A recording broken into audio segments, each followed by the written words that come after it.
TNI AL dilaporkan berhasil menggagalkan aksi penyelundupan besar-besaran di perairan Papua setelah mendapati sebuah kapal kargo yang mencurigakan melintas tanpa izin komunikasi. Operasi itu berlangsung pada dini hari dan langsung memancing perhatian setelah radar militer mendeteksi manuver kapal yang lebih mencurigakan dari anggota DPR saat dicecar soal proyek fiktif. Dalam pengejaran yang berlangsung selama hampir 2 jam, kapal kargo itu akhirnya berhasil dihentikan di dekat perbatasan laut antara Papua dan perairan internasional. Saat dilakukan pemeriksaan, petugas TNI menemukan ratusan peti kayu yang awalnya diduga berisi bahan logistik umum.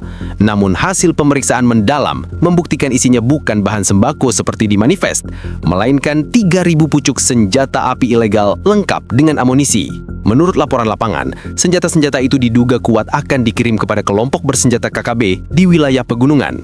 Pengungkapan ini langsung membuat TNI memperketat jalur laut Papua, mengingat jalur tersebut sering dimanfaatkan sebagai lintasan gelap penyelundupan senjata.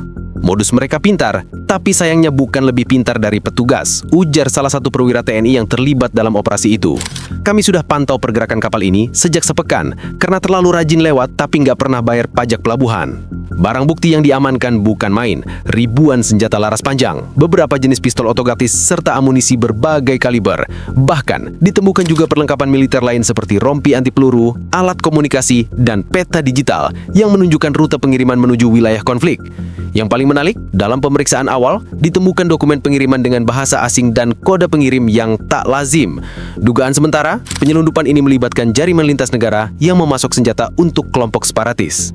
Kapal ini bukan cuma kapal biasa, tapi kayak supermarket berjalan buat pemberontak. Bedanya, nggak ada diskon dan semua pembelinya buronan, ujar seorang anggota tim patroli sambil tertawa kecil.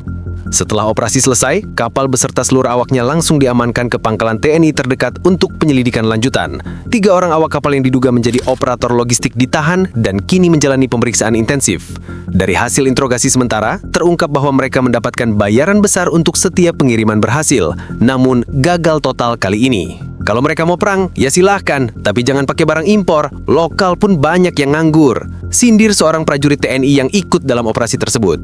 Peristiwa ini kini menjadi perhatian besar karena skala penyelundupan yang tergolong besar dalam 1 dekade terakhir. TNI memastikan akan terus memperluas penyelidikan, termasuk mencari tahu siapa dalam utama di balik penyelundupan senjata ini dan siapa penerima pastinya di wilayah Papua.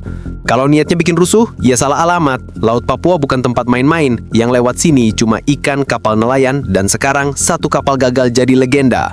Tutup laporan resmi dari TNI. Penyelidikan lanjutan terhadap kapal kargo misterius di Laut Papua semakin membuka fakta mengejutkan. Dari hasil pemeriksaan awal terhadap 3 awak kapal yang ditangkap, TNI menemukan adanya indikasi kuat keterlibatan jaringan internasional dalam penyelundupan 3.000 senjata api ilegal tersebut. Data yang disita dari sistem navigasi kapal menunjukkan jalur pelayaran yang tidak lazim. Kapal itu diketahui berangkat dari sebuah pelabuhan kecil di Filipina Selatan, lalu sempat berhenti di perairan Pasifik sebelum menuju perairan Indonesia bagian timur. Jalur itu kerap digunakan oleh penyelundup narkoba dan senjata lintas negara. Dalam proses interogasi, 2 awak kapal mengaku hanya kurir laut tanpa mengetahui isi muatan sebenarnya. Tapi dari dokumen yang disita, terungkap kode pengiriman dengan simbol perusahaan logistik fiktif yang disebut Eastern Supply Maritime. Menurut sumber militer, perusahaan ini lebih mirip klub rahasia untuk pengkhianat daripada badan logistik sungguhan. TNI kini bekerja sama dengan Interpol dan otoritas keamanan negara tetangga untuk menyelusuri rantai penyelundupan ini. Informasi awal mengindikasikan adanya pihak ketiga yang mendanai pengiriman senjata dengan nominal besar dalam mata uang dolar. Kalau duitnya segitu, seharusnya bisa buat bangun sekolah, bukan beli senjata buat main tembak-tembakan di gunung, ujar seorang penyidik dengan nada geram. Selain itu, dari hasil uji balistik, sebagian besar senjata yang ditemukan merupakan buatan pabrikan Eropa Timur dan beberapa jenis hasil modifikasi dari Timur Tengah. Hal ini memperkuat dugaan bahwa penyelundupan ini tidak dilakukan secara lokal, melainkan dikendalikan dari luar negeri dengan dukungan logistik profesional. Yang lebih menggelikan, beberapa senjata masih menempel label toko dengan tulisan promo dalam bahasa asing, menandakan transaksi dilakukan tergesa-gesa, kayaknya mereka belanja senjata kayak orang belanja menjadi e-commerce, check out dulu baru mikir mau dikirim kemana, kata seorang prajurit TNI yang ikut memeriksa muatan kapal. Dalam dokumen manifest digital, TNI juga menemukan daftar nama penerima yang diacak dalam bentuk kode, salah satunya diyakini milik jaringan KKB di wilayah Pegunungan Tengah. Sejumlah kontak ditemukan aktif berkomunikasi lewat aplikasi pesan terenkripsi, bahkan beberapa kali menyebut kata barang tiba sebelum minggu depan. Frase yang kini menjadi bukti kunci dalam investigasi. Menurut laporan resmi, TNI sedang menyelusuri kemungkinan adanya oknum di pelabuhan yang membantu proses keluar masuk kapal ini, tanpa pemeriksaan ketat. Dugaan sementara penyelundupan terjadi karena adanya celah pengawasan di jalur Laut Timur yang dimanfaatkan oleh kelompok tertentu. Kalau ada yang bantu dari dalam negeri, ya jelas bukan patriot. Itu lebih cocok disebut reseller konflik, ujar seorang perwira TNI dengan nada menyindir.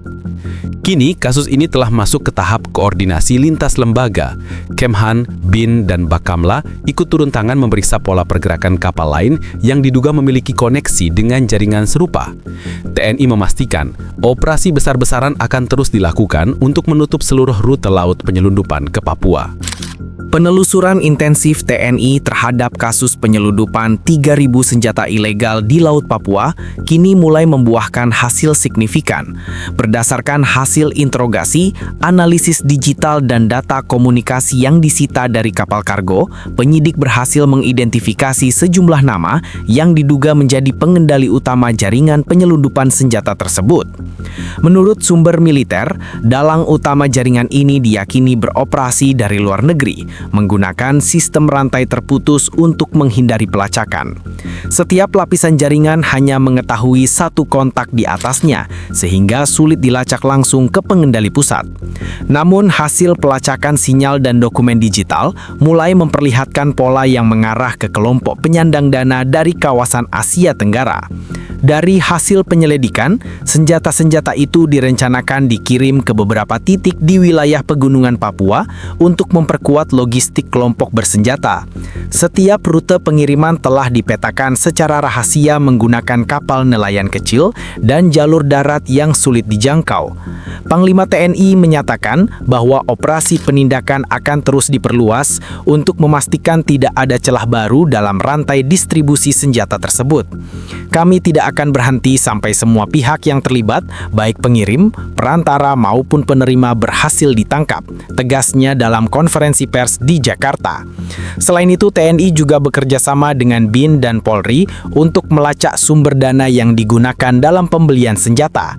Transaksi keuangan mencurigakan dalam jumlah besar ditemukan di beberapa rekening luar negeri dengan pola transfer berlapis menggunakan perusahaan fiktif.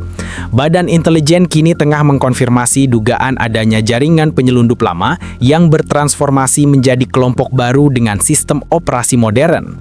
Penggunaan alat komunikasi terenkripsi dan kode logistik digital menjadi tantangan tersendiri dalam proses pelacakan. Dalam laporan resminya, Kemenhan menegaskan bahwa temuan ini menunjukkan pentingnya peningkatan pengawasan laut dan digital di wilayah timur Indonesia. Pemerintah berencana memperkuat pos pengamanan terpadu dan memperluas sistem radar pantai untuk memantau pergerakan kapal secara real-time. Sementara itu, ketiga awak kapal yang sebelumnya ditahan kini dijadikan saksi kunci. Mereka mengaku dipekerjakan oleh pihak asing melalui perantara lokal yang menjanjikan bayaran tinggi. Pengakuan ini menjadi pintu masuk utama dalam menelusuri alur perintah dan hubungan antar jaringan. Operasi gabungan TNI, Polri, dan Bakamla terus berlangsung hingga kini. Setelah berhasil menggagalkan penyelundupan 3.000 senjata ilegal di perairan Papua, TNI kini bergerak cepat memperkuat sistem keamanan nasional.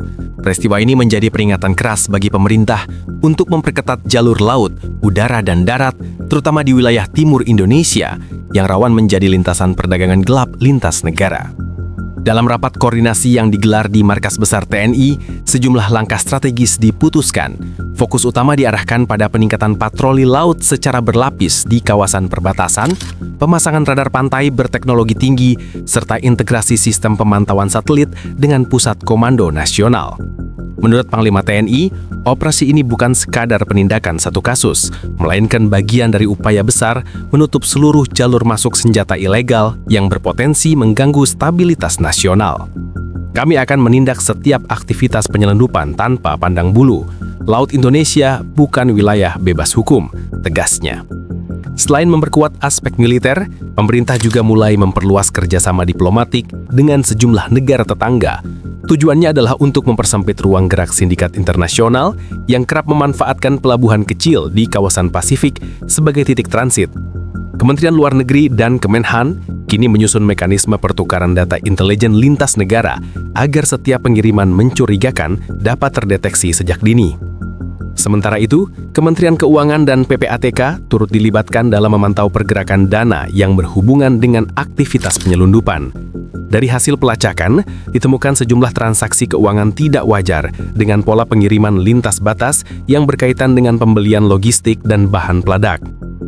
Di sisi lain, masyarakat di Papua juga mulai dilibatkan dalam upaya deteksi dini terhadap aktivitas mencurigakan. TNI dan Polri memperluas program keamanan terpadu di daerah pesisir dan perbatasan. Melalui program ini, nelayan dan warga lokal diberikan pelatihan dasar pengawasan maritim agar bisa melapor dengan cepat jika menemukan kapal mencurigakan. Langkah ini diharapkan dapat memperkuat sinergi antara aparat keamanan dan masyarakat sipil. Keamanan negara bukan hanya tugas TNI dan Polri, tapi juga tanggung jawab bersama seluruh rakyat Indonesia, ujar Menteri Pertahanan dalam keterangannya. Hingga kini, kapal dan barang bukti masih dalam proses pemeriksaan laboratorium forensik militer untuk memastikan keaslian dan asal produksi senjata. Dari hasil identifikasi awal, sebagian besar senjata diduga berasal dari luar kawasan Asia Tenggara. Data ini akan menjadi dasar diplomatik Indonesia untuk meminta kerjasama lebih luas dalam penindakan lintas batas. Operasi pengamanan berlapis ini juga disertai peningkatan status siaga di beberapa pos marinir dan pangkalan laut di timur Indonesia. Semua kapal asing yang melintas di sekitar perairan Papua kini wajib melapor dan membuka jalur komunikasi sebelum melanjutkan perjalanan.